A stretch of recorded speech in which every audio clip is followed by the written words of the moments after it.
கிறிஸ்து இயேசுவின் பிரியமான சகோதர சகோதரிகளே, உங்கள் யாவருக்கும் நமது பரமதந்தை நாமத்தினாலும் நம் அன்பின் கர்த்தராகிய இயேசு கிறிஸ்துவின் நாமத்தினாலும் கிருபையும் சமாதானமும் உண்டாவதாக என்ற அன்பின் வாழ்த்துக்களோடு, பிரியமான சகோதர சகோதரிகளே, இந்த நாளிலும் கூட தேவனுடைய கிருபை, அவருடைய இரக்கம் நம்ம மீண்டுமாக வனாந்தர பிரயாணம் என்கின்ற தலைப்பின் கீழாக யாத்ராமத்தினுடைய புஸ்தகம் 17ஆம் அதிகாரத்தினுடைய காரியங்களை நாம் தொடர்ந்து பார்ப்பதற்கு தேவன் கொடுத்துட்ட இந்த ஒரு அருமையான நேரத்திற்காக பிதாவாகிய தேவனுக்கு நம் அன்பின் கர்த்தர் இயேசு கிறிஸ்துவின் மூலமாக துதி கன மகிமை யாவையும் நாம் யாவரும் ஏறெடுத்த வண்ணமாக, பிரியமானவர்களே, நீசான் மாதம் 15ஆம் தேதி துவங்கிய பிரயாணம் தொடர்ந்து வந்து கொண்டே இருக்குது. 3லேருந்து ஒரு வார பிரயாணம். அந்த ஒரு பிரயாணம் ஒருவேளை ஏறெடுக்கக்கூடியவர்களாக இருந்தாங்கன்னா பெலிஸ்திய தேசம் வழியாக போகணும். ஒருவேளை பெலிஸ்திய தேசம் வழியாக போனால் அங்கே யுத்தத்தை பார்த்து இஸ்ரேல் ஜனங்கள் மனமடிவு ஆவார்கள் அப்படிங்கிறதுக்காக தேவன் என்ன பண்ணார்னா சுற்றி கூட்டிகிட்டு போகிறார். இப்படி சுற்றி கூட்டிகிட்டு போகக்கூடிய இந்த தருணத்தில் கூட அவர்கள் மத்தியில் என்ன ஒன்று கடந்து வருதுன்னா, ஒரு யுத்தம் கடந்து வருது. இந்த ஒரு யுத்தம் எப்படிப்பட்டதாக இருந்ததுன்னா, அல்லது இந்த யுத்தம் யார் செய்துட்டா அப்படின்னு நம்ம வசனங்களில் வாசிக்கும் பொழுது அமலேக்கியர் இந்த யுத்தத்தை செய்கிறாங்க. வசனம் வாசிக்கலாம். யாத்ராமத்தினுடைய புஸ்தகம் 17ஆம் அதிகாரம் 8ஆம் வசனம். அமலேக்கியர் வந்து ரெவித்தீமிலே இஸ்ரவேலரோடு யுத்தம் பண்ணினார்கள். அப்ப அமலேக்கியர் ரெவித்தீம்ல இஸ்ரேல் ஜனங்களோடு யுத்தம் பண்ணினார்கள். அந்த முந்தைய வசன பகுதிகளில் அவர்கள் எப்படி முறுமுறுக்கிறாங்க, அந்த முறுமுறுக்கிறதின் மத்தியில் அந்த கண்மலையில் தண்ணீர் கொடுக்கப்படக்கூடிய காரியம், அது ஆவிக்குரிய ரீதியில் ஆவிக்குரிய இஸ்ரேல் ஜனங்களுக்கு எப்படிப்பட்டதான படிப்பினை என்பதெல்லாம் நாம் தேவனுடைய கிருபையில் கடந்த பாடத்தில் நாம் பார்த்துருந்தோம். அப்போ இந்த நாளிலும் கூட நாம் தொடர்ந்து பார்க்கும் பொழுது யுத்தத்தை பார்த்தா மனமடிவாவார்கள் என்பது தேவன் வேறொரு வழியில் மாற்று வழியில் கூட்டிகிட்டு வந்தாலும், அமலேக்கியர் செய்திட்ட இந்த ஒரு யுத்தம் தேவனுடைய பார்வையில் எப்படிப்பட்டதாக இருந்தது என்பதை அதே அதிகாரத்தினுடைய வசனங்களில் யாத்ராமத்தினுடைய புஸ்தகம் 17ஆம் அதிகாரம் 16ஆம் வசனம் வாசிக்கலாம். 17-16. யாத்ராகமம் 17ஆம் அதிகாரம் 16ஆம் வசனம். அமலேக்கின் கை கர்த்தருடைய சிங்காசனத்திற்கு விரோதமாய் இருந்தபடியினால் தலைமுறை தோறும் அவனுக்கு விரோதமாய் கர்த்தர் யுத்தம் நடக்கும் என்றார்.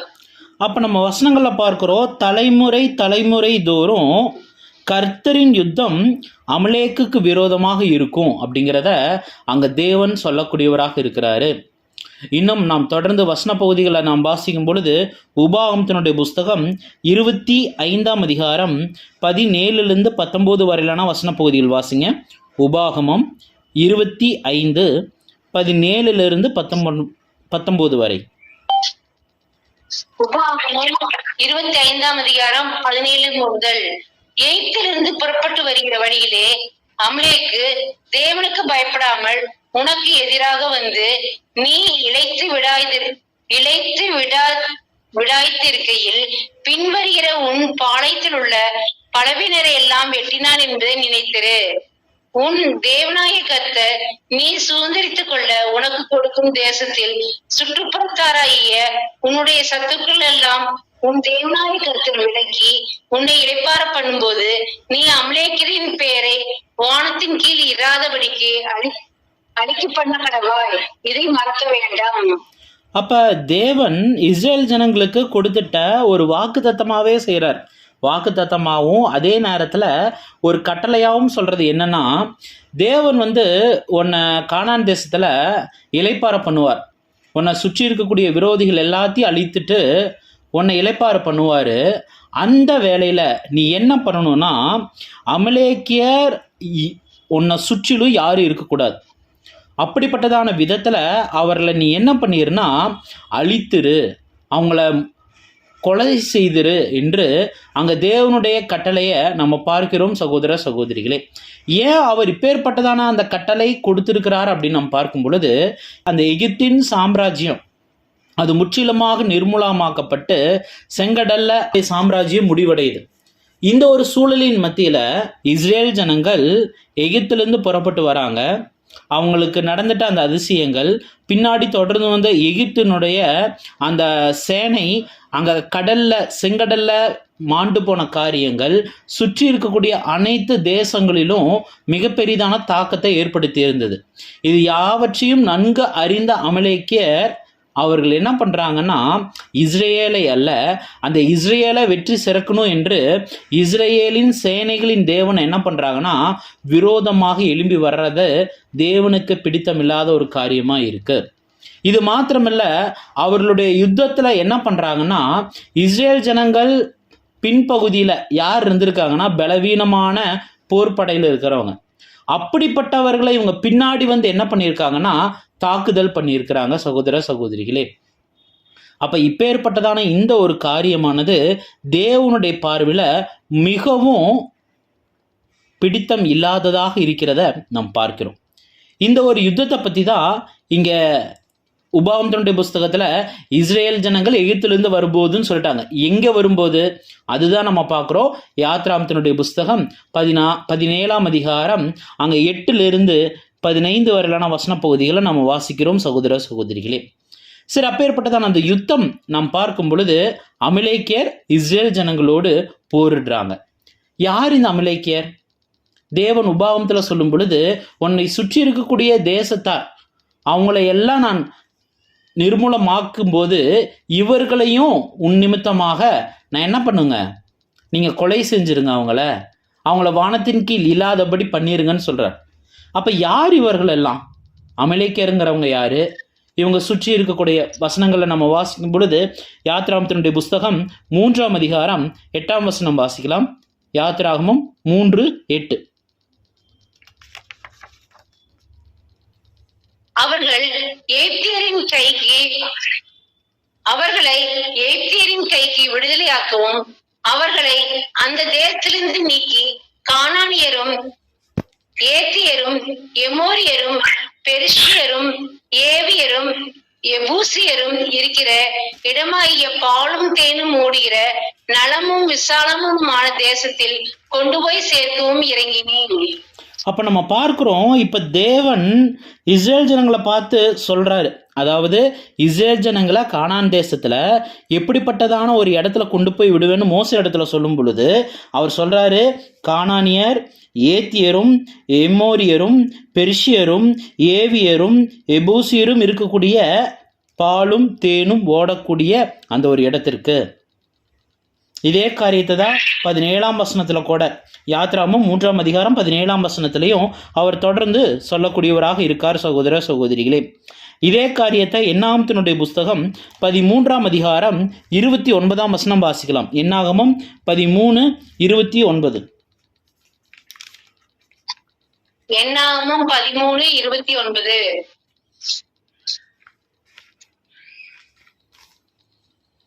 அமலேக்கியர் தென்புறமான தேசத்தில் குடியிருக்கிறார்கள்.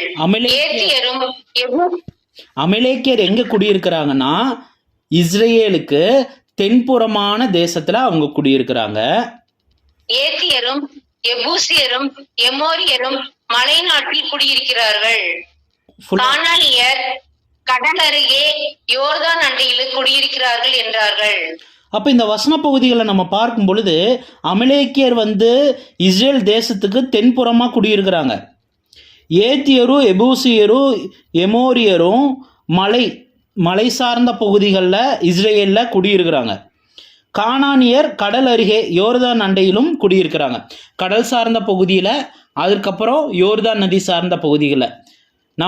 நம்ம சற்று நினைவில் கொள்ளணும், இஸ்ரேல் ஜனங்கள் கானான் தேசத்துக்குள்ளே போகிற வரைக்குமே இப்பேற்பட்டதான ஜனங்களுக்கு சொந்தமான இடம். அந்த ஜனங்கள் யார் யார் அப்படின்னு நம்ம பார்க்குறப்ப ஒரு 7 பலத்த ஜாதிகள் தான் இந்த கானான் தேசத்தை அவர்கள் வைத்திருந்தாங்க, ஆக்குபே பண்ணியிருந்தாங்க. அவங்களுடைய நிலப்பரப்பு இப்படிப்பட்ட விதத்தில் தான் என்ன பண்ணப்பட்டிருந்ததுன்னா பிரிக்கப்பட்டதாக இருந்தது சகோதர சகோதரிகளே. யார் இந்த அமலேக்கியர்? யார் இந்த கானானியர்? இந்த எபூசியர், எமோரியர், ஏத்தியர் இவங்கெல்லாம் யார்? ஏன்னா நம்மளும் வனாந்தர பிரயாணம், இஸ்ரேல் ஜனங்கள் அங்கே போனாங்க, இங்கே வந்தாங்க, மீதியானியர்கள் பக்கம் போனாங்க, நிறைய பார்க்குறோம். யார் இந்த மீதியானியர்கள்? மீதியானியரை பற்றி நம்ம பார்த்தோம் அப்படின்னா அவருடைய மனைவி எடுத்தது கூட யார் இடத்துலன்னா மீதியானியர் இடத்துல. வசனம் நாம் வாசிக்கும் பொழுது யாத்திராகமம் 18ஆம் அதிகாரம் 1ஆம் வசனம் வாசிங்க. யாத்திராகமம் 18ஆம் அதிகாரம் 1 வசனம். தேவன் மோசேக்கும் தனது ஜனமாயிருக்கிற இஸ்ரவேலுக்கும் செய்த யாவையும் கர்த்தர் இஸ்ரவேலை எகிப்திலிருந்து புறப்பட பண்ணினதையும் மீதியான் ஆசாரியனாயிருந்த மோசேயின் மாமனாகிய எத்ரோ கேள்விப்பட்ட போது. அப்ப நம்ம வசனங்களை நம்ம வாசிக்கும் பொழுது நீங்க வீடுகளில் வாட்சி பாருங்க யாத்திராகமத்தினுடைய புஸ்தகம் 2ஆம் அதிகாரத்துல மீதியான் தேசத்துக்கு மோசே ஓடி போகிறாரு. அந்த ஓடி போறதுக்கூடிய தருணத்துல அங்க மீதியான் தேசத்துல இருக்கக்கூடிய இந்த ரெகுவேலினுடைய மகளை என்ன பண்றாருன்னா திருமணம் பண்ணிக்கிறார். சரி, மோசேயினுடைய மனைவியின் பேர் என்னங்க? வசனம் 2ஆம் வசனம் வாசிங்க. யாத்திராகமம் 18:2. யாத்திராகமம் 18:2. மோசேயின் மாமனாகிய எத்ரோ மோசேயினாலே திருப்பி அனுப்பி விட்டிருந்த அவன் மனைவியாகிய சிப்பேராளையும். ஆம் பிரியமான சகோதர சகோதரிகளே, அப்ப மோசேயின் மனைவியாகிய சிப்போராள். அப்ப சிப்போராள் எந்த ஒரு தேசத்தால் அப்படின்னு பார்க்கும் பொழுது மீதியான் தேசம். சரி, அப்போ நம்ம இஸ்ரேல் ஜனங்கள் நம்ம பார்க்குறோம். இஸ்ரேல் ஜனங்கள் யார் அப்படின்ட்டு ஒருவேளை ஹிஸ்டாரிக்கல் மேப்பில் நம்ம எடுத்து பார்க்கும் பட்சத்தில் இந்த இஸ்ரேல் ஜனங்கள் ஆபிரகாமுடைய சந்ததி எங்கிருந்து வந்திருக்கிறாங்க அப்படின்னு நம்ம பார்த்துட்டோம்னா மெசபத்தோமியா அப்படிங்கிற கல்தேயர் தேசம். அந்த மெசபத்தோமியா கல்தேயர் தேசம் இந்த பகுதிகளில் யார் இருக்கிறாங்க? நீங்கள் ஒருவேளை வீடுகளில் வேதாகமம் இருந்ததுன்னா வேதாகமத்தில் மேப்புக்கு கொடுத்துருப்பாங்க. அந்த மேப்புகளில் முதலாவது மேப்பு எடுத்து பார்த்தீங்க அப்படின்னா அதில் பாபிலோன் இருக்கும், கல்தேயர் அப்படின்னு இருக்கும், அதில் ஐப்ராத் நதி இருக்கும், இதக்கேல் நதி இருக்கும். இந்த பகுதிகளெல்லாம் என்னன்னு நம்ம பார்க்கும் பொழுது இதில் யார் இருந்துட்டா அப்படின்னா சேம் சந்ததி இருந்துட்டாங்க. யார் அந்த சேம் சந்ததி? நமக்கு தெரியும், நோவாவினுடைய 3 குமாரர்கள். யார் யார்? யாபேத், சேம், காம். அதில் சேம் சந்ததி. இந்த பாபிலோன் பக்கத்தில் தான் அந்த பாபிலோன் மற்றும் இதை சுற்றி இருக்கக்கூடிய மலைப்பகுதிகள் எல்லாம் என்னென்னா மெசபத்தோமியான்கிற பெரிய நிலப்பரப்பு. அந்த நிலப்பரப்பில் இருந்து இப்போ தேவன் என்ன பண்ணுறாருன்னா ஆபிரகாமை அவர் கானான் தேசத்துக்கு கூட்டிகிட்டு வரார். அந்த கானான் தேசத்துக்கு ஆபிரகாமை கூட்டிகிட்டு வரும்போதே ஆபிரகாம் இடத்துல என்னதான் சொல்லி கூட்டிகிட்டு வந்தார்? ஆதியாகமத்தினுடைய புஸ்தகம் 15ஆம் அதிகாரம் 18 21 வரைக்கும் வாசிங்க. ஆதியாகமம் 15 18 21 வரை. அந்நாளிலே கர்த்தர் ஆபிரகாமோடு உடன்படிக்கை பண்ணி எகிப்தில் உள்ள ஏப்தின் நதி துவங்கி ஐப்ராத் நதி என்னும் பெரிய நதி மட்டும் உள்ளது கேனியரும் கெனிசியரும் கத்மோனியரும் ஏத்தியரும் பெருசியரும் ரெப்பாயிரும் எமோரியரும் கானானியரும் கிர்காசியரும் எபூசியரும் என்பவர்கள் இருக்கிறதுமான இந்த தேசத்தை உன் சந்ததிக்கு கொடுத்தேன் என்றார். ஆம் பிரியமான சகோதர சகோதரிகளே, மோசேயின் இடத்துல சொல்லும் பொழுது அவர் 7 பலத்த ஜாதிகள்னு சொல்லியிருப்பார். ஆனால் இங்கே ஆபிரகாம் இடத்துல சொல்லும் பொழுது 7 ஜாதிகளுக்கும் அதிகப்படியான ஜாதிகள் இருக்கக்கூடிய இந்த பெரிய இடத்த நான் என்ன பண்ணுவேன், உனக்கு நான் தருவேன் அப்படின்னு சொல்கிறார். அப்போ யார் இந்த எபோசியரு, ஏத்தியரு, கானானியரு, இவங்களாம் யார்? நம்ம வசனங்களில் ஹிஸ்டாரிக்கலில் போய் ஒருவேளை இவங்க யாப்பேத் சந்ததியா, காம் சந்ததியா, அல்லது சேம் சந்ததியா அப்படின்னு ஒருவேளை நம்ம போய் வேதாகமத்தில் நாம் திருப்பி பார்க்கும் பொழுது நாம் வசனங்கள் எங்கே பார்க்கலான்னா ஆதியாகமத்தினுடைய புஸ்தகம் 10ஆம் அதிகாரம் 15 19 வரைக்கும் வாசிங்க சிஸ்டர். ஆதியாகமம் 10ஆம் அதிகாரம் 15 19 வரை. கானான் தன் மூத்த மகனாகிய சீதோனையும் கேத்தையும் எபூசியரையும் எமோரியரையும் கிர்காசியரையும் ஈவியரையும் அர்கீரியரையும் சினியாரையும் அர்வாதியரையும் செமாரியரையும் காமாத்தியரையும் பெற்றான். பின்பு கானானியரின் வம்சத்தார் எங்கும் பரவினார்கள். கானானியரின் எல்லை சீதோன் முதல் கேரார் வழியாக காசா மட்டுக்கும் அது முதல் சோதோம் கொமோரா அத்மா செப்போயின் வழியாக லாசா மற்றும் இருந்தது. இவர்கள் தங்கள் தேசங்களிலும் தங்கள் ஜாதிகளிலும் உள்ள தங்கள் வம்சங்களின்படியே தங்கள் பாஷையின்படியேயும் காமுடைய சந்ததியார். ஆம் பிரியமான சகோதர சகோதரிகளே, இப்போ இந்த காம் சந்ததியார் எங்கெல்லாம் பரவி இருந்தாங்க அப்படிங்கிறத மறுபடியும் ஆபிரகாம் பிரயாணம் பண்ணின தேசம் அப்படிங்கிற அந்த ஒரு மேப்புக்கு வாங்களேன்.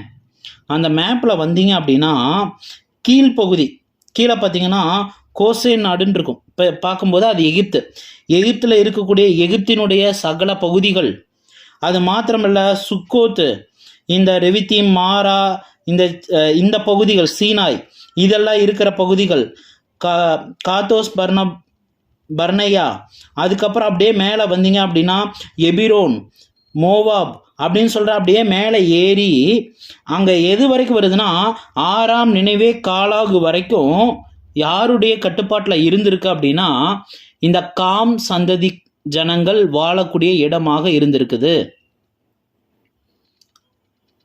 ஒரு சேம் சந்ததியில் இருந்த ஆபிரகாமை உன்னை பெரிய ஜாதியாக்க வேண்டி தேவன் எங்கே கொண்டு வந்து விட்டுருக்காருன்னா கானான் சந்ததிக்குள்ளே கொண்டு வந்து விட்டுருக்கிறார். அவர் விடும்போதே என்ன சொல்லி விடுறாருன்னா, இவங்க இருக்காங்க பத்தியா, இந்த தேசத்தையெல்லாம் அழித்து நான் உனக்கு உங்கள் சந்ததி வாழ்வதற்கான ஒரு தேசமாக நான் கொடுப்பேன் என்பதை தேவன் கொடுத்திருக்கிறார். சகோதர சகோதரிகளே, என்ன பிரதர் அப்போ கானான் சந்ததி அழிக்கப்படுதே பிரதர்னா, நிச்சயமாக நமக்கு தெரியும். ஆதியாகமத்தினுடைய புஸ்தகம் 9ஆம் அதிகாரத்தில் நம்ம 25, 26 வசனங்களை நம்ம வாசிக்கும் பொழுது, ஆதியாகமம் 9ஆம் அதிகாரம் 25 வசனம் பார்க்கிறோம், நீ உன் சகோதரர்களுக்குள்ள அடிமைகளிலும் அடிமையாக இருப்ப. 26 நாம் பார்க்கும் பொழுது, சேமுடைய தேவனுக்கு ஸ்தோத்திரம், கானான் அவனுக்கு அடிமையாக இருப்பான். அப்போ தேவன் அங்கே சேம் சந்ததியில் இருக்கிற ஆபிரகாமை பின்னாட்களில் இந்த மோசே மற்றும் இஸ்ரேல் ஜனங்களை இங்கே கானானியர் இடத்துல, அதாவது காம் சந்ததியின் இடத்துல கொண்டு வந்து விடுறாங்கன்னா, யார் இடத்துல தான் விடுறாங்கன்னா அடிமைகளை தான் கொலை செய்து அங்கே இஸ்ரேல் ஜனங்கள் போய் இருப்பதற்கு அவர் அனுமதி கொடுக்கிறத நாம் பார்க்கிறோம் சகோதர சகோதரிகளே. ஆனால் இஸ்ரேல் ஜனங்கள் விசேஷித்த விதமாக தேவனிடத்தில் ஆசீர்வாதம் பெற்ற ஜனங்களாக, தேவனுடைய பார்வையில் பொக்கிஷங்களாக பார்க்கப்பட்டாங்க. ஒருவேளை நான் சொன்னபடி என்னுடைய வாக்கை உள்ளபடி நீங்கள் கேட்டிங்கன்னா, நீங்களே என்னுடைய சொத்து, நீங்கள் தான் என்னுடைய சிரேஷ்ட புத்திரன், நீங்கள் தான் எனக்கான பிள்ளைகள், நீங்கள் தான் என் ஜனம் அப்படின்ட்டு தேவன் இஸ்ரேல் ஜனங்களை தூக்கி வச்சிருந்தார். அப்படிப்பட்டதான அந்த ஒரு தருணத்தின் மத்தியில் தேவனுடைய இன்னொரு நீதிக்கு முரண்பட்டு அவர் செய்யாமல் இந்த உலக ஜனங்கள் மீது இருக்கக்கூடிய அந்த ஒரு நியாய தீர்ப்பை இதற்கு பயன்படுத்தக்கூடியவராக இருக்கிறார் சகோதர சகோதரிகளே. அப்போ நாம் பார்க்கும் பொழுது இந்த பின்னாடி இங்கே மீதியான் தேசம், இது எல்லாமே யார் தான் அங்கே பெரும்பாலும் வரக்கூடியவங்களாக இருக்காங்கன்னா காம் சந்ததி. இந்த காம் சந்ததிக்குள்ளாகத்தான் சேம் சந்ததியாகிய ஆபிரகாம் என்ன பண்ணுறாருன்னா வராரு. முதல்ல கானான் தேசத்தில் ஒரு குறிப்பிட்ட இடங்களில் இருக்கிறாரு. அதுக்கப்புறம் எகிப்துக்கு போயிட்டு கானானில் இருக்கிறாரு. பின்னாட்களில் இங்கே இருக்கக்கூடிய சந்ததி வளருது. ஈசாக்கு, யாக்கோபுடைய இறுதி காலப்பகுதியில் யோசேப்பின் மூலமாக எகிப்துக்கு போகிறாங்க. எகிப்தும் காம் சந்ததி தான். இந்த காலப்பகுதிக்கு பின்பதாக என்ன நடக்குது நாம் பார்க்கும் பொழுது, மீண்டுமாக மோசேயின் மூலமாக ஒரு மீட்பு எங்கே தான் வராங்க, கானானுக்குள்ளே வராங்க. கானான் தேசம் முழுக்க முழுக்க யாருடைய கட்டுப்பாட்டில் இருக்குது, காமுடைய சந்ததியின் கட்டுப்பாட்டில் தான் இருக்குது. இதில் நீங்கள் பெலிஸ்தியர் எடுத்தாலும் சரி, மீதியானியர் எடுத்தாலும் சரி, எல்லாருமே யாருன்னா காம் சந்ததி தான். சரிங்களா? ஏன்னா மாமனார் நம்ம பார்க்குறோம், எத்திரோ அவர் யாருன்னா காம் சந்ததி. நம்ம இதை பாடத்தினுடைய இந்த 2ஆம் அதிகாரத்தினுடைய காரியங்களே நாம் பார்க்கும் பொழுது அவர் எதில் பார்த்துட்டாரு, கலப்பினத்தில் பெண் கொண்டார் அப்படிங்கிறது கூட நம்ம விளக்கங்களை நம்ம பார்த்தோம். அவர் கூட காம் சந்ததி அப்படிங்கிறத பார்க்குறோம். இந்த கானான் தேசத்தில் காம் சந்ததியினுடைய இந்த தேசத்தின் மத்தியில் இவர்களை இந்த 7 பலத்த ஜாதிகளை நிர்மூலமாக்கி இந்த காம் சந்ததியை எடுத்து போட்டுட்டு அங்கே யாரை கொண்டு வர போகிறார் அப்படின்னா சேம் சந்ததியாக ஆபிரகாமுக்கு கொடுக்கப்பட்ட அங்க வாக்குத்தத்தின் அடிப்படையில அந்த ஆபிரகாமுடைய மாம்சீக பிள்ளைகளுக்காக கொடுக்கப்பட்ட தேசம் தான் எதுன்னு பார்க்குறப்ப அந்த கானான் தேசம். இஸ்ரேல் ஜனங்க எப்போ அங்கே போய் இருக்கிறாங்களோ அதற்கு பின்பதாக அது இஸ்ரேல் தேசமாக மாற்றப்பட்டது என்பதை நம்ம வரலாறுகளில் நாம் பார்க்கிறோம் சகோதர சகோதரிகளே. சரி பிரதர், நீங்கள் பெலிஸ்தியரை பற்றி சொன்னீங்க, எகிப்தியரை பற்றி சொன்னீங்க, மீதியானியரை பற்றி சொன்னீங்க, கானானியரை பற்றி சொன்னீங்க, இந்த அமலேக்கியர் யாருன்னு சொல்லலையே பிரதர் அப்படின்னு நம்ம ஒருவேளை எடுத்துட்டா, இந்த அமலேக்கியர் யார் அப்படின்னா சேம் சந்ததி. என்ன பிரதர் சொல்கிறீங்க? அமலேக்கியர் சேம் சந்ததியா? ஆமாம், அமலேக்கியர் சேம் சந்ததி. ஆனால் அவர்கள் எந்த விதத்தில் சேம் சந்ததி அப்படிங்கிறத நாம் வசனம் வாசிக்கலாம். ஆதியாகமத்தினுடைய புஸ்தகம் 36ஆம் அதிகாரம் 12ஆம் வசனம் வாசிக்கலாம். ஆதியாகமம் 36ஆம் அதிகாரம் 12ஆம் வசனம் வாசிக்கலாம்.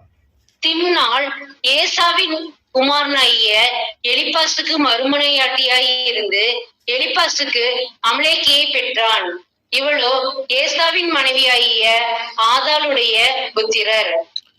இத நம்ம புரிஞ்சுக்கிற விதத்துல சொல்லணும்னா, ஏசாக்கும் ஆதாளுக்கும் எலிப்பாஸ் பிறக்கிறாங்க, எலிப்பாஸ்க்கும் திம்னாளுக்கும் அமலேக் பிறக்கிறாங்க. ஓகேங்களா? அமலேக் யாருன்னா ஏசாவுனுடைய பேரன். ஓகேங்களா? ஏசா எலிப்பாஸ்னுடைய மகன் அமலேக். ஓகேங்களா? இந்த அமலேக் மூலமாக தான் யார் வராங்கன்னா அமலேக்கியர் அப்படிங்கிற பெரிய சந்ததி. யார் இந்த ஏசா? ஏசா யார் அப்படின்னு நம்ம பார்க்கும் பொழுது ஈசாக்கினுடைய மூத்த பையன், சேஷ்டபுத்திரன். ஆனால் கூலுக்காக அந்த சேஷ்டபுத்திர பாகத்தையே விற்று போட்டவர். அப்படிப்பட்ட அந்த ஒரு சந்ததி தான் யாருன்னு பார்க்குறப்ப அமலேக்கியர்.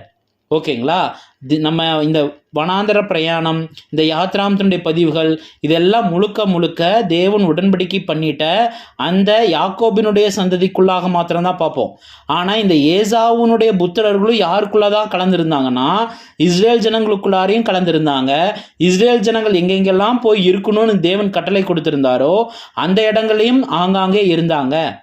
ஏன்னா பின்னாட்களில் இயேசு கிறிஸ்துவின் காலப்பகுதியில் இந்த ஏரோதாக யாரெல்லாம் இருந்திருக்காங்கன்னா இந்த ஏசாவின் புத்திரர் இருந்திருக்காங்கங்கிற சரித்திர குறிப்புகளை நம்ம பார்க்குறோம். சரிங்களா? அப்போ ஏசாவினுடைய புத்திரர்களும் இஸ்ரேல் ஜனங்களை சுற்றி தான் அவங்களும் வாசம் செஞ்சுருக்காங்க. நம்ம வேதாந்தத்தின் அடிப்படையில் தேவன் யார் மீது கவனம் கொடுக்குறார் என்பதை மாத்திரம்தான் வேதம் பதிவிடுது. அதன் அடிப்படையில் இஸ்ரேல் ஜனங்களை மாத்திரம் பார்க்குறோம்.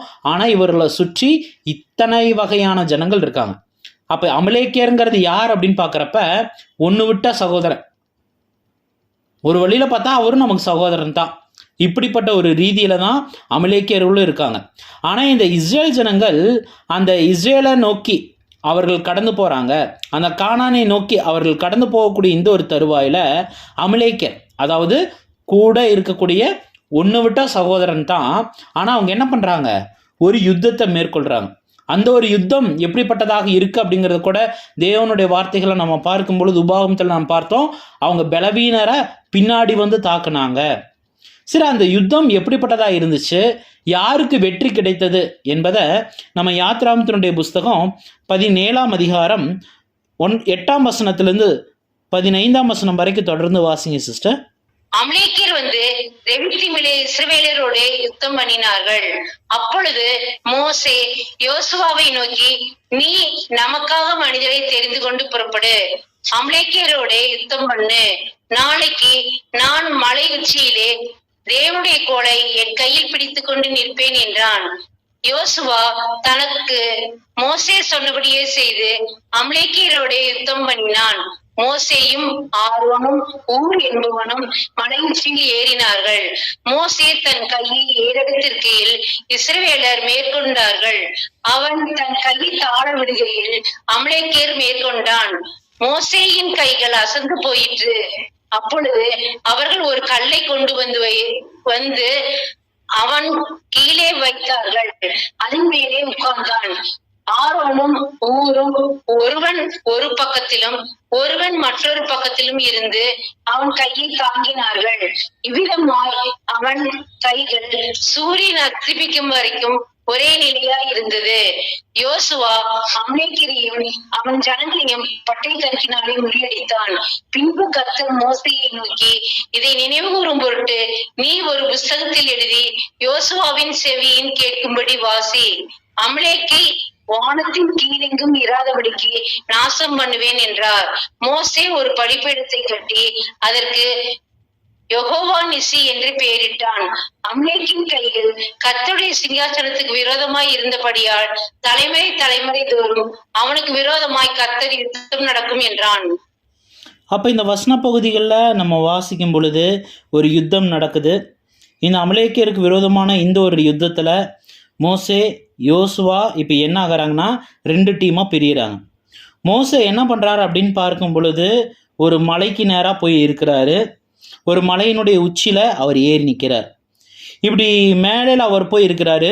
யோசுவாவின் தலைமையின் கீழாக ஒரு படை திரட்டப்பட்டு அந்த படை என்ன பண்ணுதுன்னா அமலேக்கியரோட யுத்தம் பண்ணுது. இப்போ யோசுவாவின் தலைமையின் கீழாக அங்கே ஒரு யுத்தம் நடைபெறும். இங்கே மோசே என்ன பண்ணுறாருன்னா அவர் கூட ஆரோன் ஊர் அப்படிங்கள கூட்டிகிட்டு அவர் எங்கே போகிறாருன்னு பார்க்குறப்ப மலையினுடைய உச்சி. அவர் போகும்போது தன் கையில் என்ன எடுத்துகிட்டு போகிறாரு? அந்த தடியை எடுத்துகிட்டு போகிறார். அந்த தடிக்கு இன்னொரு பேர் இருக்குது. என்னன்னு பார்க்குறப்ப தேவனுடைய கோல். ஆம் பிரியமானவர்கள், இது எந்த கோல் அப்படின்னா முதல்ல முச்செடியில் தேவனிடத்தில் பேசும்போது, அதாவது தேவனுடைய தூதரிடத்தில் பேசும்போது தேவன் கொடுத்துட்ட அந்த ஒரு கோல், அப்போ வச்சிருந்த அந்த கோல் தான் இந்நாள் வரைக்கும் தொடர்ந்து அங்கே மோசே வைத்திருக்கிறாரு. அந்த கோலையும் அவர் எடுத்துகிட்டு போகிறாரு. அப்போ மோசே அந்த ஒரு யுத்தத்தின் நாளில் அவர் மேலே இருந்து அவர் கரங்களை உயர்த்தி அந்த கோலை உயர்த்தி பிடிச்சிருக்கும் பொழுது என்ன நடைபெறக்கூடியதாக இருக்குது? அங்கே யோசுவா அமலேக்கியரை வெற்றி சிறக்கிறார். ஆனால் எப்பெல்லாம் மோசே கரங்களை கீழே இறக்குறாரோ, ரொம்ப நேரம் தூக்கி பிடிக்கும் பொழுது ஒருத்தருக்கு வலி ஏற்படும். அந்த தசைகளெல்லாம் இறுகி பிடிக்கும். அப்போ அவர் கையை கீழே இறக்கலான்னு கீழே இறக்குனா அமலேக்கியர் இஸ்ரேல் ஜனங்களை மேற்கொள்ளக்கூடியவர்களாக இருக்கிறாங்க. இது தொடரக்கூடியதாக இருக்கும் பட்சத்தில், ஏன்னா அந்த யுத்தம் பலத்ததாக இருக்குது. இந்த ஒரு சூழலில் அந்த மோசே கூட போனது யார்? ஆரோன் மற்றும் ஊர். யார் இந்த ஆரோன்? நமக்கு தெரியும், மோசேயினுடைய அண்ணா, மாம்சீக சகோதரன். ஊர் அப்படிங்கிறவர் யார் அப்படின்னு பார்க்கும் பொழுது தனது சகோதரி மிரியாமனுடைய கணவர். அந்த ஊர் அப்படிங்கிற அந்த 2 பேரோட போயிருக்கிறாரு. இவர்கள் இதை பார்த்துட்டு என்ன பண்ணுறாங்கன்னா மோசேவை ஒரு பெரிய கல்லை கொண்டு வந்து அந்த கல் மேலே அவரை உட்கார வச்சு இவங்க 2 பேர் என்ன பண்ணுறாங்கன்னா அவங்களுக்கு கைலாகு கொடுக்கக்கூடியவர்களாக அவங்க இருக்கிறாங்க. இது நிமித்தமாக மோசே அந்த கோலை உயர்த்தி பிடித்தவராகவே என்ன பண்ணுறாருன்னு நாம் பார்க்கும் பொழுது அவர் இருக்கிறாரு. இதன் மூலமாக இஸ்ரேல் ஜனங்களுக்கு அங்கே வெற்றி கிடைக்கக்கூடியதாக இருக்கிறது என்பதை நாம் பார்க்கிறோம் சகோதர சகோதரிகளே. அப்போ இந்த ஒரு வெற்றியின் மத்தியில் தேவன் மீண்டுமா சொல்கிறாரு, வானத்தின் கீழே பூமியில் அமலேக்கியரை நீ விட்டுறாதப்பா. நீ தலைமுறை தோறும் நீ அமலேக்கியர் எனக்கு விரோதமாக எழும்பியிருக்காங்க. அதனால் நீ என்ன பண்ண? அவர்களை நீ முழுவதுமாக அவர்களை நிர்மூலமாக்கு அப்படிங்கிறத அங்கே ஒரு கட்டளையாக அதை எழுதி வைக்கக்கூடியவராக சொல்கிறார். இந்த எழுதி வைக்கக்கூடிய பழக்கம் யாரிடத்துல முதலாகவே இருக்குன்னு பார்க்குறப்ப மோசே அங்கே மீதியான் தேசத்தில் இருந்து பழகினார். ஏன்னா இந்த மீதியான் தேசத்தில் மோசே இருக்கும் பொழுது தான் எந்த புத்தகத்தை எழுதுகிறார்? யோபு புத்தகம். அது மீதியான் தேசத்தில் எப்படி யோபு புத்தகத்தை எழுதினார், அதனுடைய பின்னணி என்னங்கிறத ஒருவேளை வாய்ப்பு இருக்கும் பட்சத்தில் தனிப்பட்ட விதத்தில் கேளுங்க. ஏன்னா ஒருவேளை அதுக்குள்ளே போனோம்னா அது ஒரு பெரிய ஒரு சூழலாக கடந்து போகும். அப்போ நம்ம பார்க்கும் பொழுது இங்கே மோசே ஆல்ரெடி எழுதுகிறவர். அப்போ இந்த சம்பவங்கள் எல்லாத்தையுமே தேவன் என்ன பண்ண சொல்கிறாருன்னா எழுதி வைக்க சொல்கிறாரு.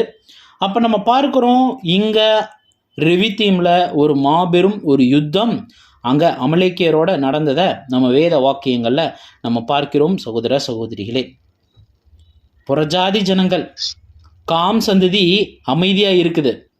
ஆனால் கூட இருக்கக்கூடிய சகோதரன் என்ன பண்ணுறாரு நாம் பார்க்கும் பொழுது நமக்கு விரோதமாக அங்கே எழும்பி வந்ததை நாம் பார்க்கிறோம் சகோதர சகோதரிகளே.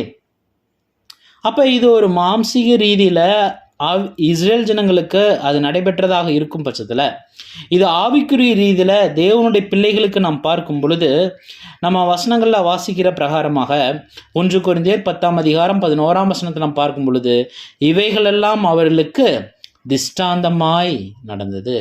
முடிவு காலத்தில் இருக்கக்கூடிய நமக்கோ அது எச்சரிப்பு உண்டாக்கும்படி இருக்கு. ஆம் பிரியமான சகோதர சகோதரிகளே, இது அவர்களுக்கு ஏதோ ஒரு யுத்தம், அவ்வளோதான். ஆனால் ஆவிக்குரிய இஸ்ரேல் ஜனங்களுக்கு இந்த ஒரு பாடமானது வேறொரு கோணத்தை நமக்கு காண்பிக்கக்கூடியதாக இருக்கிறது என்பதை நாம் சற்று கவனம் கொடுக்க வேண்டியவர்களாக இருக்கிறோம். ஏன்னா இந்த ஆவிக்குரிய இஸ்ரேல் ஜனங்கள் தேவனுடைய இந்த வனாந்தர பிரயாணத்தில் கடந்து வரும் பொழுது உடன்படிக்கை எடுத்து மாராவினுடைய தண்ணீர் மற்றும் அந்த ஏலிமனுடைய பேரிச்சம்பழம் மற்றும் நீரூற்றுக்கள், இதன் மத்தியில் அநேக சம்பவங்கள் கடந்து வந்து கொண்டிருக்கிறதின் மத்தியில் கர்த்தர் இயேசு கிறிஸ்துவ அந்த கண்மலையாகி இயேசு கிறிஸ்துவ விசுவாசிக்கிறதுல இருந்து தொடர்ந்து நம்ம கடந்து வரும் பொழுது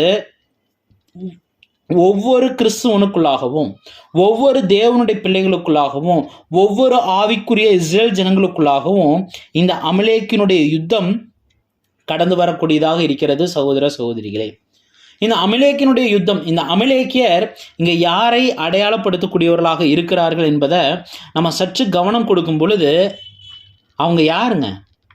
ஒன்று விட்டு அண்ணன், ரொம்ப நெருக்கம், நம்ம சொந்தம்னு சொல்லலாம். ஆம் பிரியமான சகோதர சகோதரிகளே, நமது ஆவிக்குரிய ஜீவியத்திற்கும் இப்போ ஒரு எக்ஸ் அப்படின்னு ஒரு சகோதரன் எடுத்துட்டா அவருக்கு மிக மிக நெருக்கம், ரொம்ப நெருக்கம் அப்படின்னா நம்ம யாரை சொல்லுவோம்? அவருடைய மாம்சம். ஆம் பிரியமானவர்களே, இந்த அமலேக்கியர் இங்கே யாரை அடையாளப்படுத்துகிறாங்கன்னா இந்த மாம்சத்தின் இச்சைகள், ஜென்ம சுபாவம், சுய பலன், இதை அடையாளப்படுத்துது. இந்த அமலேக்கியர் ஆவிக்குரிய இஸ்ரேல் ஜனங்களுக்கு எதை அடையாளப்படுத்துகிறாங்கன்னா மாம்ச இச்சை, ஜென்ம சுபாவம், சுயபலன். அது என்ன பிரதர், மாம்ச இச்சைன்னு சொல்லிட்டீங்க, ஜென்ம சுபாவம்னு சொல்லிட்டீங்க, அப்போ அதுக்கு என்ன பிரதர் வித்தியாசம் அப்படின்னா, நீங்கள் இந்த மாம்ச இச்சை இது எப்படிப்பட்டது அப்படின்னு நம்ம பார்க்கும் பொழுது மாம்சத்தில் சில காரியங்கள் ஜென்ம சுபாவம் சிலது இருக்கும். ஜென்ம சுபாவம் அப்படின்னா ஒரு சகோதரனுடைய வாழ்க்கை தவறானதாகவோ நன்மையானதாகவோ கடந்து போகும். அந்த தவறானதாக இருக்கும். ஆனால் அந்த மாம்சத்தின் நிச்சயம் எப்படிப்பட்டதாக இருக்குன்னா, இது சத்தியத்தினுடைய வழி, சத்தியத்தில் நம்ம சரியான விதத்தில் போகணும்னு தெரிஞ்சுமே அந்த ஜென்ம சுபாவத்தையும் சில நேரங்களில் ஓவர்டேக் பண்ணிட்டு இந்த இச்சை செயல்படும். ஒரு உதாரணத்துக்கு இதை புரிஞ்சுக்கணுன்னா கர்த்தருடைய வாழ்க்கையில் நம்ம கடந்து போகலாமே. கர்த்தருடைய வாழ்க்கையில் என்ன ஒரு காரியம் கடந்து போகுது? மத்தேயுனுடைய புஸ்தகம் 4ஆம் அதிகாரத்தில் பார்த்துட்டோம்னா முதலாவது சோதனை. அந்த முதலாவது சோதனையில் கர்த்தர் இயேசு கிறிஸ்து அவர் என்ன பண்ணுறாருன்னா தன்னுடைய ஜென்ம சுபாவத்தை ஜெயிச்சுக்கிட்டு இருக்கிறார். அந்த ஜென்ம சுபாவத்தில் என்ன பண்ணுறாருன்னா எனது வாழ்க்கை இப்படித்தான் இருக்கும். ஜென்ம சுபாவத்தில் அவர் முழுவதுமாக வரலைனாலும் இந்த உலகத்தின் மத்தியில் ஜென்ம சுபாவம் நிறைந்த ஜனங்கள் மத்தியில் அவர் எப்படிப்பட்டவராக இருக்கிறார்னா, எனக்கு இந்த 40 நாட்கள் நான் தேவனுடைய திட்டங்களை நான் புரிஞ்சுக்கொள்ளணும், நியாயப்பிரமாணத்தில் என்னை பற்றி என்ன குறிப்பிடப்பட்டிருக்குங்கிறத அவர் அறிந்து கொள்ளணும். இதற்காக அவர் என்ன பண்ணுறாருனா தன்னுடைய ஜென்ம சுபாவத்திற்கு என்ன ஒரு தன்மை இருக்குது, 3 வேளை பசிக்கும். அந்த 3 வேளை பசி அவர் என்ன பண்ணுறாரு நம்ம பார்க்கும் பொழுது அதை கட்டுப்படுத்தி வச்சிருக்கார். ஒரு விஷயத்தின் மீது தேவன் மீதான கவனம் கொடுக்கும் பொழுது இந்த ஜென்ம சுபாவத்தை கட்டுப்படுத்தி வச்சிருக்கார். ஆனால் சாத்தான் என்ன பண்ணுறான் அப்படின்னா அந்த ஜென்ம சுபாவத்தை தாண்டி அந்த கட்டுப்பாட்டை இழக்கிற மாதிரி ஒரு இச்சையை கொண்டு வரான். நீ சாப்பிடாம இருக்கீங்களா? உங்களுக்கு இருக்கிற வல்லமையில இந்த கல்லாப்பமாக மாற்ற முடியும்ல அப்படின்ட்டு அந்த அப்பத்தின் மீதான அந்த மாம்சத்திற்கு நீ இச்சை கொடுக்கணும். அந்த இச்சையை ஏற்படுத்தும் விதத்தில் அங்கே சாத்தானுடைய செயல்பாடு இருக்குது. ஆம் பிரியமான சகோதர சகோதரிகளே, தேவனுடைய பிள்ளைகளாக இருந்தாலும் பல நேரங்களில் நம்ம எப்படிப்பட்டவர்களாக இருப்போம்னா, இப்போ ஜென்ம சுபாவம், இப்போ எக்ஸாம்பிள் நம்ம புரிஞ்சுக்கணும் அப்படின்னா, நம்ம ஒரு வேளை இப்போ நம்ம 3 வேளை நம்ம சாப்பிடணும், சாப்பாடு நம்ம சாப்பிட்டோம், ஆனால் சாப்பிட்ட பின்பதாக வயிறு ஃபுல் ஆயிருக்கும். திடீர்னு நம்மளுடைய கணவரோ மனைவியோ இல்லை வேற யாராச்சும் ஒருத்தங்க திடீர்னு ஒரு பிரியாணி பொட்டலம் கொண்டு வராங்க. எனக்கு இவங்க வாங்கிட்டு வந்தப்பா, திடீர்னு வாங்கணும்னு தோணுச்சு, இல்லை திடீர்னு யாராச்சும் கொடுத்தாங்க அப்படின்னு வாங்கிட்டு வந்தால் நம்ம ஆல்ரெடி சாப்பிட்ருப்போம். இருந்தாலும் நம்ம என்ன பண்ணுவோம், அதை தாண்டி சரி கொஞ்சோண்டு பிரியாணி சாப்பிட்டுக்கலாம் அப்படின்ட்டு என்ன ஆகுது, அது இச்சை. ஆம் பிரியமான சகோதர சகோதரிகளே, நாம் தேவனுடைய பார்வையில் ரெண்டுமே அருவருப்பு தான். நம்ம ஜென்ம சுபாவத்தை மேற்கொள்றதற்கு மாம்சத்தின் சுபாவத்தை மேற்கொள்றவுக்கு வந்தால் நாம் அந்த மாம்ச சுபாவத்தில் ஸ்பெஷலாக இருக்கக்கூடிய அந்த இச்சைகளையும் நம்ம சில நேரங்களில் செய்யக்கூடியவர்களாக இருப்போம். அப்போ நம்ம யோசிச்சு பார்க்கலாம், தேவனுடைய பிள்ளைகளாகிய நம்ம எந்த அளவுக்கு நமது மாம்சத்தின் இச்சைகளினும் சுயபலத்தின் மீதும் நம்ம எந்த அளவுக்கு விழிப்புள்ளவர்களாக ஜாக்கிரதை உள்ளவர்களாக நம்ம மேற்கொள்ள வேண்டியவர்களாக இருக்கிறோம். ஆம் பிரியமான சகோதர சகோதரிகளே, அமலேக்கியர்கள் இங்கே அடையாளப்படுத்துறது ஜென்ம சுபாவம், மாம்சத்தின் இச்சை, சுயபலத்தை அடையாளப்படுத்துது. இது ஏதோ ஒரு நாளில் நம்ம உடன்படிக்கை எடுத்த உடனே இம்மீடியட்டாக நம்ம இந்த மாம்சத்தை ஜெயிச்சிடலாமா, மாம்சத்தின் நிச்சயம் வெறுத்தரலாமா, நம்ம சுயபலத்தை நம்ம தாண்டி வந்துடலாமான்னா கண்டிப்பாக முடியாது. கண்டிப்பாக நம்ம அதுக்கு முயற்சி பண்ணணும். அந்த முயற்சி பயிற்சியாக இருக்கணும். இப்போ உதாரணத்திற்கு நம்ம காலையில் எந்திரிச்ச உடனே மன்னா படிக்கணும், காலையில் எந்திரிச்ச உடனேயே நம்ம ஜெபம் பண்ணணும். இப்படிப்பட்டதான ஒரு டாஸ்க் இருக்குது. இந்த டாஸ்க்கை நம்ம எடுத்தோன்னு நம்ம செய்வோன்னா செய்வோம். ஆனால் அது தேவன் மீது நம் நேரம் செலவழிக்கிறதற்கு அது நீண்ட ஒரு நேரமாக இருக்குமானா அது ஒரு கேள்விக்குறி. நம்ம தேவனுக்கு நேரம் செலவழிக்கிறோம், ஆனால் அது நீண்ட நேரமாக இருக்குதா? என்னோட மாம்சத்தை நான் இந்த நாள் முழுவதும் நான் இப்படியெல்லாம் சாகடிக்க போகிறேன் அப்படிங்கிறத நம்ம முதலாவது அந்த நாள் ஃபுல்லாக காலையில் எந்திரிச்சு நான் எப்படியெல்லாம் நான் சாகடிக்க போகிறேன் அப்படிங்கிறத நம்ம திட்டம் போடுறோமா?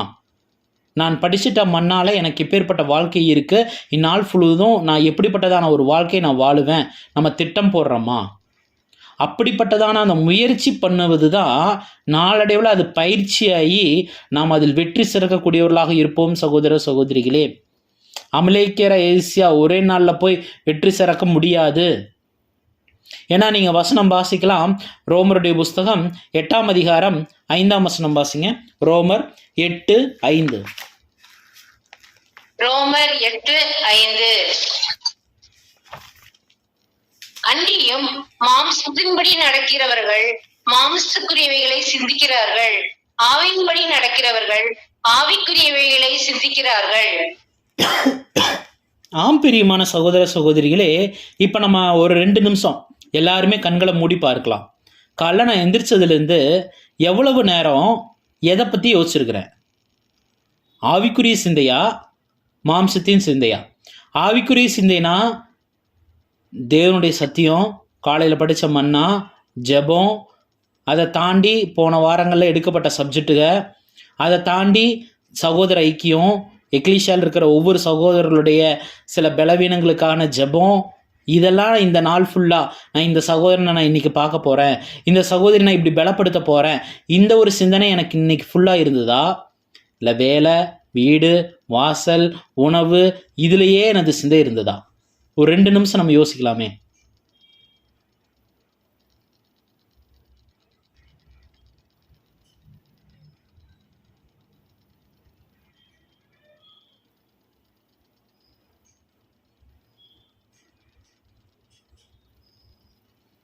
இப்போ மீண்டுமா ரோமருடைய புஸ்தகம் 8ஆம் அதிகாரம் 5ஆம் வசனம் வாசிங்க சிஸ்டர். ரோமர் 8:5. அன்றியும் மாம்சத்தின்படி நடக்கிறவர்கள் மாம்சத்துக்குரியவைகளை சிந்திக்கிறார்கள், ஆவியின்படி நடக்கிறவர்கள் ஆவிக்குரியவைகளை சிந்திக்கிறார்கள். பார்த்தீங்களா? எனது சிந்தை மாம்சத்தின் பிரகாரம் இருக்குதா அல்லது ஆவிக்குரிய ரீதியில் இருக்குதா? எனது சிந்தனை எப்படி இருக்குதுங்கிறத பொறுத்து தான் எனது நடத்தியும் அந்த மாதிரி இருக்குங்கிறத நம்ம டிசைட் பண்ணலாம். இப்போ அந்த 2 நிமிஷத்தில் அதுக்கு குறைவான நேரம் தான். இந்த ஒரு காலப்பகுதியில் இந்த நாள் ஃபுல்லாக நான் யாரை அல்லது எதை நான் யோசிச்சு பார்த்துருக்கேன், எதை குறித்து திரும்ப திரும்ப திரும்ப திரும்ப நான் யோசிச்சிருக்கிறேன், மற்றொரு இடத்துல பேசியிருக்கிறேன், அதன்படி தான் எனது வாழ்க்கை இருக்குங்கிறத நாம் நிதானிக்கணும். சகோதர சகோதரிகளே, நாம் தொடர்ந்து ரோமருடைய புஸ்தகம் 8ஆம் அதிகாரம் 12 மற்றும் 13ஆம் வசனம் வாசிங்க. ஆகையால் சகோதரரே, மாம்சத்தின்படி பிழைப்பதற்கு நாம் மாம்சத்துக்குரிய கடனாளிகள் அல்ல. மாம்சத்தின்படி பிழைத்தால் சாவீர்கள், ஆவியினாலே சரீரத்தின் செய்கைகளை அழித்தால் பிழைப்பீர்கள். ஆம் பிரியமான சகோதர சகோதரிகளே, மாம்சத்தின் இச்சை, சுயபலம், இதை ஒருவேளை நம்ம சார்ந்து ஜீவிக்கக்கூடியவர்களாக இருந்தால் அதனுடைய விளைவு என்ன? மாம்சத்தின்படி பிழைத்தால் சாவீர்கள்.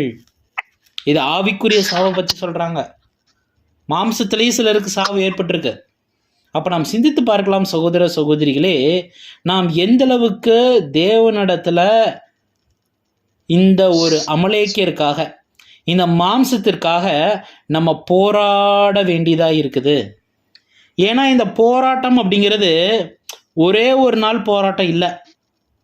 ஏன்னா இந்த போராட்டம் பற்றி மீண்டுமா நீங்கள் யாத்ராகமத்தினுடைய புஸ்தகம் 17ஆம் அதிகாரத்துக்கு வந்துடுங்க. யாத்ராகமம் 17ஆம் அதிகாரம் 16ஆம் வசனம் வாசிங்க.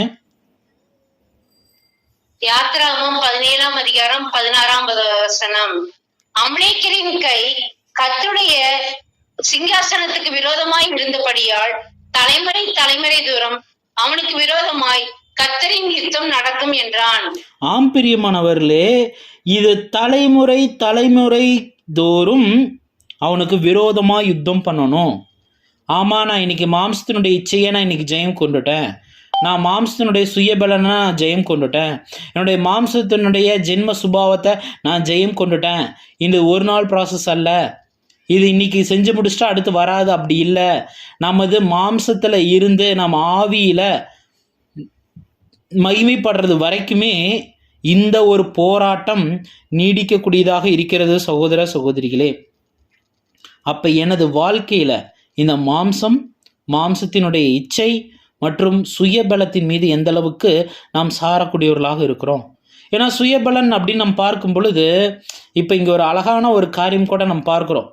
சுயபலம் அப்படிங்கிறது எத்தனை பேர் நமக்குள்ளாக இருக்கு?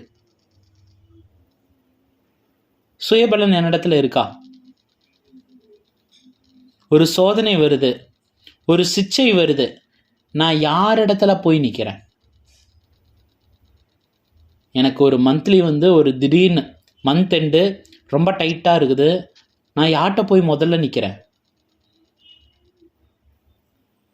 இல்லை எனக்கு ஒரு திடீர்னு வேற ஒரு சூழலில் பிரச்சனை வருது, நான் யார் இடத்துல போய் நிற்கிறேன்? நம்ம எல்லாரும் தேவனுடைய பிள்ளைகள், நம்ம எல்லாரும் தேவனுக்கு சொந்தமானவர்கள், தேவன் தான் நம்முடைய எஜமானர், தேவன் தான் நம்முடைய அப்பா. அப்படின்னா ஒரு குழந்தைக்கு ஒரு தேவை, ஒரு ஜாமெட்ரி பாக்ஸ் வேணுமா, ஒரு பேனா வேணுமா, ஒரு ரூல் பென்சில் வேணுமா, ஒரு லப்பர் வேணுமா, முதல்ல அவங்க அப்பா அம்மாட்ட தான் போய் சொல்லும். எந்த ஒரு குழந்தையும் தன்னுடைய சேவிங்ஸ் இருந்தாலும் அதை செலவழிக்காது, முதல்ல அப்பா அம்மாட்ட போய் கேட்கும். அப்போ நம்ம யோசிச்சு பார்க்கலாம், நம்முடைய அன்றாட வாழ்க்கையில் நடக்கிற ஒவ்வொரு காரியத்தையும் நம்ம அப்பாட்ட சொல்கிறோமா? அப்பா எனக்கு பலன் கொடுங்கப்பா, அண்ணா மூலமாக எனக்கு இப்படிப்பட்ட வழிகளை காண்பீங்கப்பா, எனக்கு சத்திய விளக்கங்களை கொடுங்கப்பா கேட்குறோமா? அவர் தான் எஜமானர்னு சொல்கிறோன்னா எஜமானர்கிட்ட வேலைக்காரர் போய் எல்லாத்துலேயும் சொல்லணும். அவர் தான் நம்முடைய அப்பா அப்படின்னா அப்பா கிட்ட எல்லாவற்றையும் சரண்டர் பண்ணி நம்ம சொல்லணும். தேவனே நான் இந்த மாதிரி போக போகிறேன், தேவனே இந்த மாதிரி நான் செய்ய போகிறேன், தேவனே எனக்கு இப்படிப்பட்டதான காரியம் கடந்து போகுது. நம்ம அப்பாட்ட சொல்கிறோமா? ஏன்னா சுயபலன் உதவாதுங்கிறதுக்கு நிறைய வசனங்கள் இருக்குது. நம்ம ஒரு வசனம், பரிச்சயமான வசனம், யோவானுடைய புஸ்தகம் 15ஆம் அதிகாரம் 5ஆம் வசனம் வாசிங்க. யோவான் 15:5. நானே திராட்சை செடி, நீங்கள் கொடிகள். ஒருவன் என்னிலும் நான் அவனிலும் நிலைத்திருந்தால் அவன் மிகுந்த கனிகளை கொடுப்பான். என்னை அல்லாமல் உங்களால் ஒன்றும் செய்யக்கூடாது. என்னை அல்லாமல் உங்களால் ஒன்றும் செய்ய முடியாது. தேவனும் கர்த்தரும் இல்லாமல் நம்மளால் ஒன்றும் செய்ய முடியாது. உண்மை அதுதான். ஆனால் நம்ம என்ன பண்ணிக்குவோன்னா, நம்ம தான் எல்லாத்துக்கும் பெரியவன், நமக்கு தான் எல்லாமே தெரியும், நமக்கு எல்லாத்துலேயும் மேற்கொள்றதுக்கு திராணி இருக்குன்ட்டு நம்ம சிந்திக்கக்கூடியவர்களாக இருப்போம். இப்போ ஒரு உதாரணத்திற்கு நம்ம என்ன பண்ணுவோம்னா, சில பாடங்களோ இல்லை சில சகோதரர்கள் பேசக்கூடிய கருத்துக்களோ நம்ம பேசும்போது, அவங்க பேசிகிட்டு இருக்கிறது பாடமாக சொல்லிகிட்டு இருக்கும்போது நமக்கு எப்படி இருக்குன்னா, நமக்கு தெரியாததான் அவர் பேச போகிறாரு, எனக்கு எல்லாம் தெரியும் அப்படின்னு நம்ம யோசிப்போம். ஆனால் நம்மளை குறித்து தான் வேத வாக்கியம் சொல்லுது. 1 கொரிந்தியர் 10ஆம் அதிகாரம் 12ஆம் வசனம் வாசிங்க. 1 கொரிந்தியர் 10:12. 1 கொரிந்தியர் 10:12. இப்படி இருக்க தன் நிற்கிறவன் என்று என்கிறவன் விழாதபடிக்கு எச்சரிக்கையாய் இருக்க கடவன். நிக்கிறேன், என்னால நிக்கிறேன், நான் ஸ்ட்ராங் அப்படின்னு யார் நினைக்கிறீங்களோ விழாதபடிக்கு ஜாக்கிரதையா இருங்க. பிரியமானவர்களே, பல நேரங்களில் நம்மளையே அறியாமல் சத்தியத்திலையும் மாம்சத்திலையும் நம்முடைய செல்வத்திலையும் செல்வாக்குலையும் நம்முடைய தாளந்துகளிலும் ஒரு செருக்கு, ஒரு மேட்டுமை, ஒரு பெருமை எட்டி பார்க்கும். அது பல நேரங்களில் தேவனுக்கு விரோதமாகவும் இருக்கும். நம்ம ஜாக்கிரதையாக இருக்கிறோமா? ஏன்னா இது அழகாக தேவன் எங்கே சொல்கிறாருன்னா, வெளிப்படுத்தின புஸ்தகம் 3:17 நீர் நிர்பாக்கியம் உள்ளவனும் பரிதபிக்கப்படத்தக்கவனும் தரித்திரனும் குருடனும் நிர்வாணியமாக இருக்கிறதை அறியாமல். ஆக்சுவலாக நம்மளாம் யாராமா? நிர்பாக்கியம் உள்ளவங்க, பாக்கியமற்ற நிலைமையில் இருக்கிறவங்க, பரிதபிக்கத்தக்கதாக இருக்கிறவங்க, தரித்திரர். குருடர்னா ஆவிக்குரிய சில நேரங்களில் குருடர் ஆகிறோம், சில நேரங்களில் நிர்வாணிகள் ஆகிறோம். என்ன நிர்வாணம்?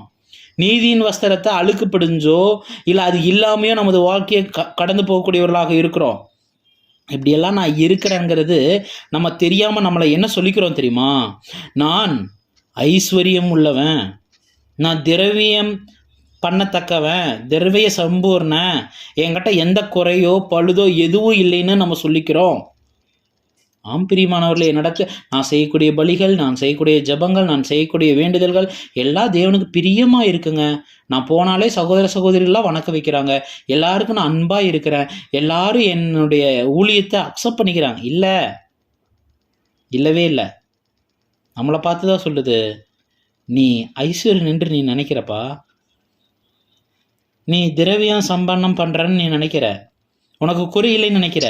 ஆனால் நீ யார் தெரியுமா? நிர்வாகியம் உள்ளவன், பரிதபிக்கப்படத்தக்கவன், தரித்திரன், குருடன், நிர்வாணி. ஒருவேளை நான் யார், நான் பாவி, என்னால் ஒன்றும் செய்ய முடியலேன்னு ஒருவேளை நம்ம ஒவ்வொருத்தரும் ஒவ்வொரு நிமிடங்களும் ஒவ்வொரு நாளும் நம்ம யோசித்தோன்னா, எல்லா நேரமும் நம்ம யாரை சார்ந்து மட்டும்தான் இருப்போம்னா தேவனையும் கர்த்தரையும் சார்ந்து தாங்க. நம்ம எப்போ தேவனையும் கர்த்தரையும் சாராமல் இருக்கிறோமோ அப்போவே நம்ம சொல்லிடலாம், நான் என் சுயபலத்தையோ இல்லை மற்றொரு பலத்தையோ தான் நான் நாடுறேன், நான் தேவ பலத்தை நாடலை.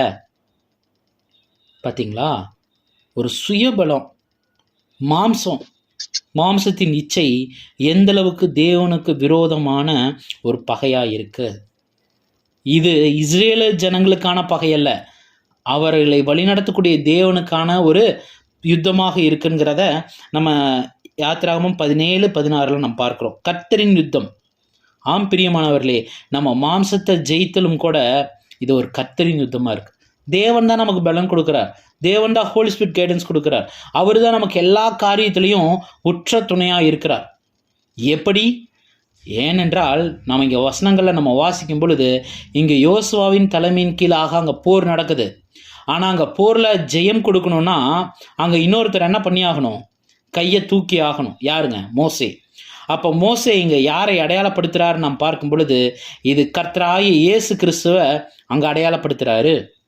அப்போ கர்த்தராகிய இயேசு கிறிஸ்து உங்களுக்காக எனக்காக அங்கே கரங்களை உயர்த்தினால் மாத்திரம்தான் நமக்கு இங்கே ஜெயம், நமக்கு இங்கே பலன், நமக்கு இங்கே வெற்றி.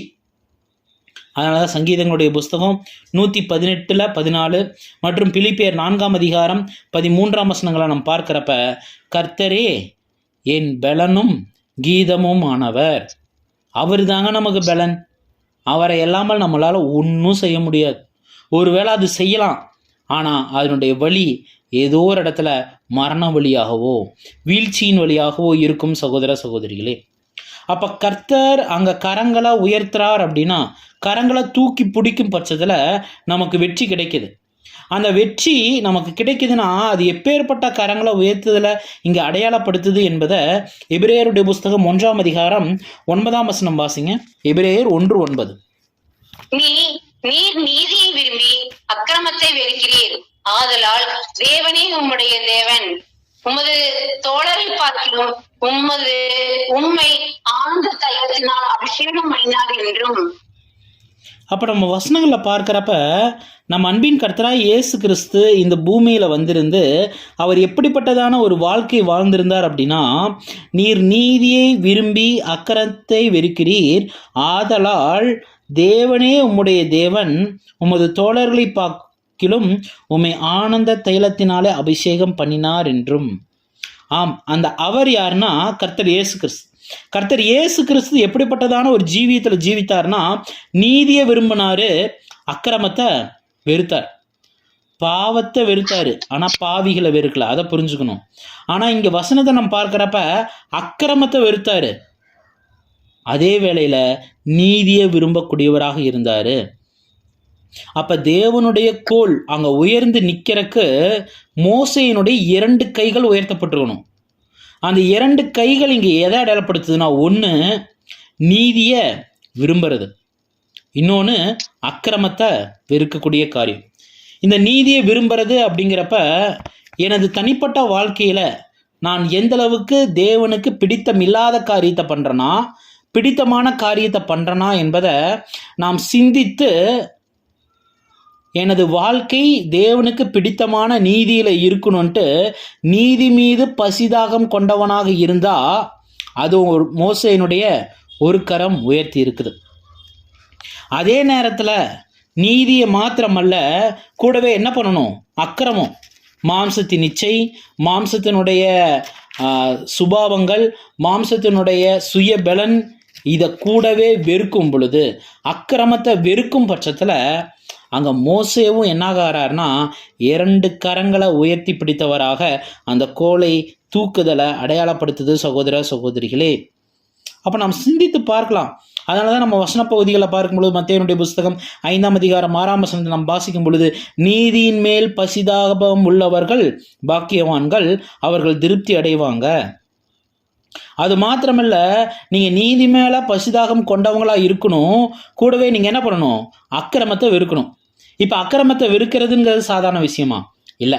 அக்கிரமத்தை வெறுக்கணும், என்கிட்ட இருக்கக்கூடிய பாவ வாழ்க்கை, சுய இச்சை, இதெல்லாத்தையும் விடணும் அப்படின்னா, இப்போ எக்ஸாம்பிள், உங்கள் கண்ணுக்கு முன்னாடி கூழ் இருக்குது, அதே நேரத்தில் பிரியாணி இருக்குது.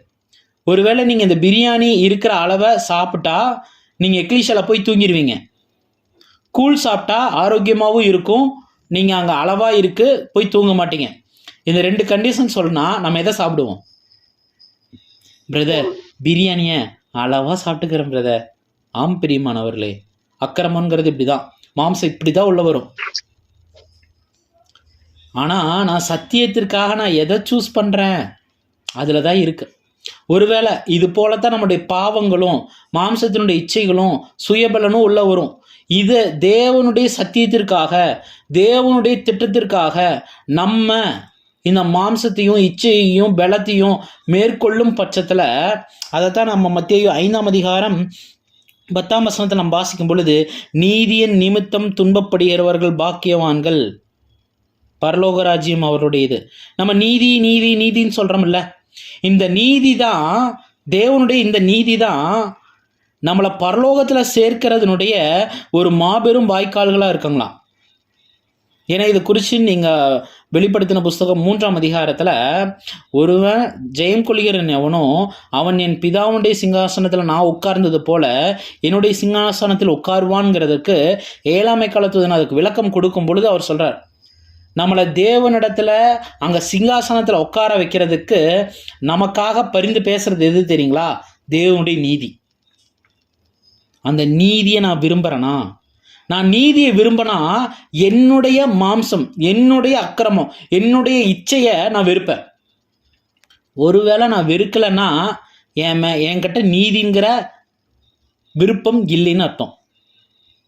அப்போ நாம் சிந்தித்து பார்க்கலாம் சகோதர சகோதரிகளே, நாம் எப்போ நீதியை விரும்பி அக்கிரமத்தை வெறுக்கும் பட்சத்தில் தான் அங்கே மோசேயினுடைய கோல் உயர்ந்து நிற்கக்கூடியதாக தேவனுடைய பலன் நம்மளிடத்துல வரும்.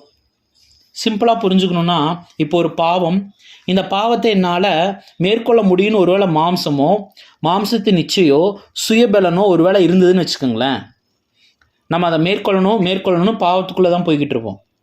ஒருவேளை என்னால் முடியல, நீதி சொல்லுது நான் பொய் பேசக்கூடாது, ஆனால் பொய் பேசாமல் இருக்க முடியல, தேவனே எனக்கு இந்த நீதியின் மூலமாக எனக்கு எப்படியாச்சும் இந்த பாவத்திலிருந்து அக்கிரமத்திலிருந்து நான் விடுபடணும், நான் நீதிமானாக வாழணும், எனக்கு ஹெல்ப் பண்ணுங்கன்ட்டு ஆட்டோமேட்டிக்காக என்ன பண்ணிடுவோம்னா தேவனிடத்தில் கேட்டுருவோம். மாம்சம், அதனுடைய இச்சை, அந்த பலன் எப்போ நம்ம மறக்கிறோமோ ஆட்டோமேட்டிக்காக நம்மளையே அறியாமல் நம்ம ஒரு பலனுக்காக தேடுவோம்.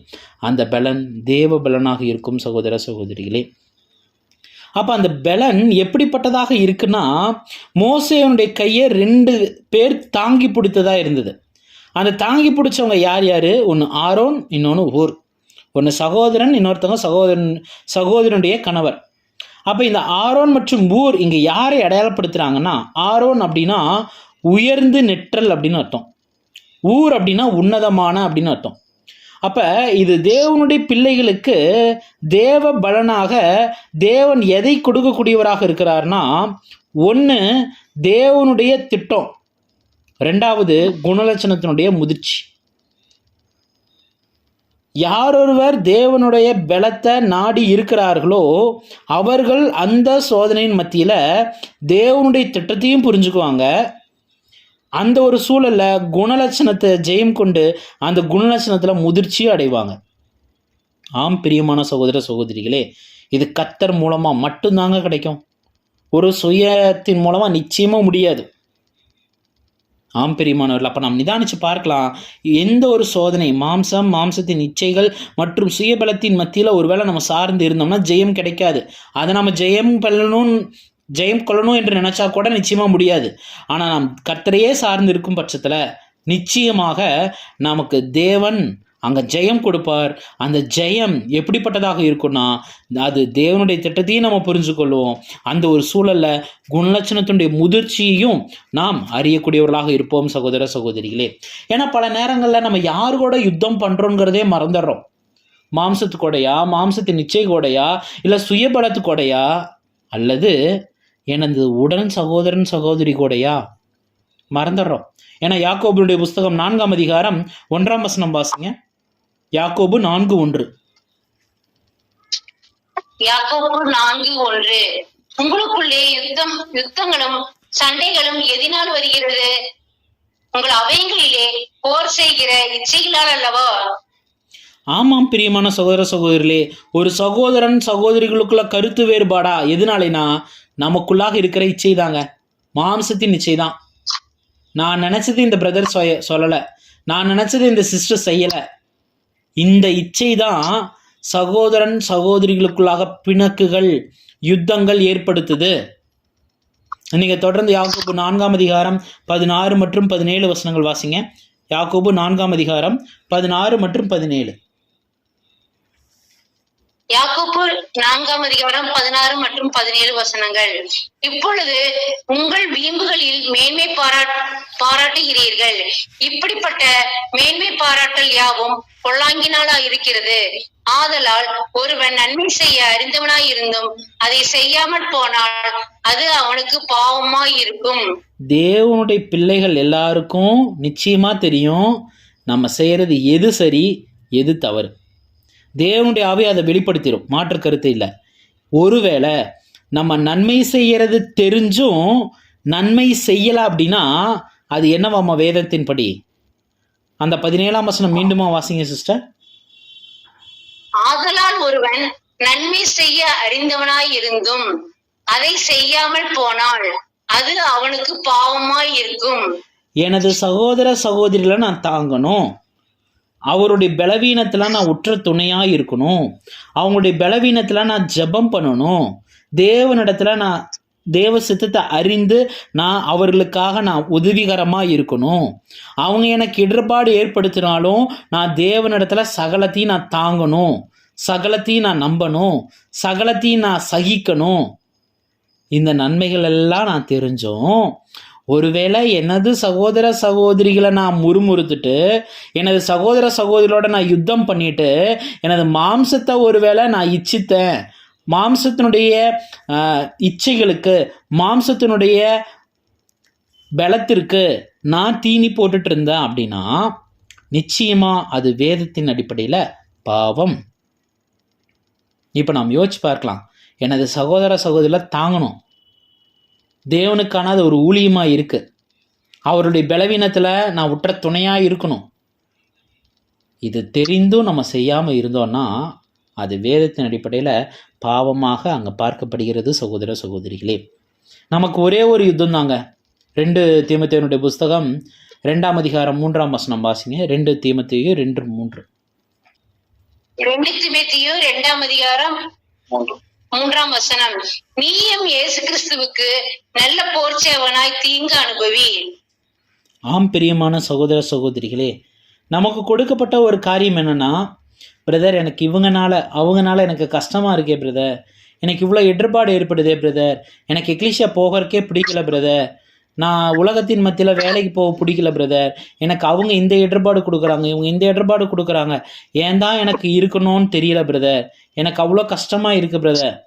ஆமாம், இந்த ஒரு சோதனைகள் மத்தியில் நான் எந்த அளவுக்கு தேவனுக்கு பிரியமான ஒரு ஜீவியத்தை காண்பிக்கிறேன், இந்த ஒரு சூழலில் தேவனுடைய திட்டம் என்ன, எந்த அளவுக்கு என்னுடைய குணலட்சணம் இதில் முதிர்ச்சி ஆகுது, எந்த ஒரு சூழலிலும் நான் கர்த்தரையும் தேவனையும் கூட வச்சிருந்தா அந்த ஒரு சூழல் எதற்காக எனக்கு அனுமதிக்கப்பட்டிருக்குங்கிறது எனக்கு தெரியும். ஒருவேளை நான் கர்த்தரையும் தேவனையும் நான் கையில் வைத்திருக்கல, அவரை நான் சார்ந்து இருக்கலைன்னா அந்த ஒரு சூழல் குழப்பத்தையும் பயையும் திகிலையும் வருத்தத்தையும் தான் கொண்டு வரும். சகோதர சகோதரிகளே, கிறிஸ்து இயேசுவுக்குள்ளாக நல்ல போர்ச்சேவகனாக தீங்கு அனுபவி.